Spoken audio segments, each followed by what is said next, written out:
Postal ব্যালটে vote দিতে নিবন্ধনের সময় শেষ হয়েছে। এই নিবন্ধনে কতজন আবেদন করলো?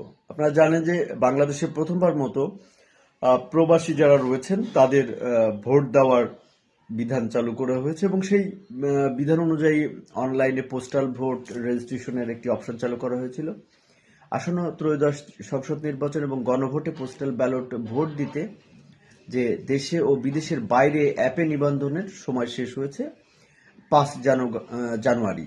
দিবাগত রাত ১২টায় এই সময়সীমা ছিল। নির্বাচন কমিশন বলছে ভোটের জন্য মোট নিবন্ধন করেছে ১৫,৩৩,৬৮২ জন। এর ভেতরে পুরুষ ভোটার নিবন্ধন করেছে ১২,৮১,৪৩৪ জন এবং নারী ভোটার নিবন্ধন করেছে ২,৫২,২৮৬ জন। এর মধ্যে দেশের বাইরে থেকে নিবন্ধন করেছেন ৭,৬১,১৪০ জন। সবচেয়ে বেশি করেছে সরকারি চাকরিজীবীরা ৫,৭৫,২০০ জন। নির্বাচনী দায়িত্বপ্রাপ্ত ১,৬৯,৬৮২ জন এবং আনসার ভিডিপি ১০,০১০ জন। আর কারাগার থেকে ভোট দিতে নিবন্ধন করেছেন ৬,২৮৩ জন। প্রবাসীদের মধ্যে সৌদি আরব থেকে সবচেয়ে বেশি নিবন্ধন করেছেন, যার সংখ্যা ২,৩৯,১৮৬ জন এবং জানেন যে ১২৩টি দেশে থাকা প্রবাসীরা পোস্টাল ব্যালটে ভোট দিতে নিবন্ধন করেছেন।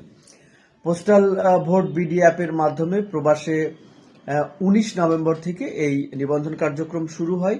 এর মাধ্যমে প্রবাসীরা বাংলাদেশে ভোটের পাশাপাশি দেশের ভেতরে ৩ ধরনের ব্যক্তি নিবন্ধন করতে পেরেছেন প্রবাসীদের পাশাপাশি। সেটা হলো নির্বাচনী দায়িত্ব নিয়োজিত ব্যক্তি, নিজ এলাকার বাইরে কর্মরত সরকারি চাকরিজীবী এবং আইনি হেফাজতে থাকা অর্থাৎ কারাগারে থাকা ভোটাররা পোস্টাল যে ব্যালটে ভোট দিতে পারবেন।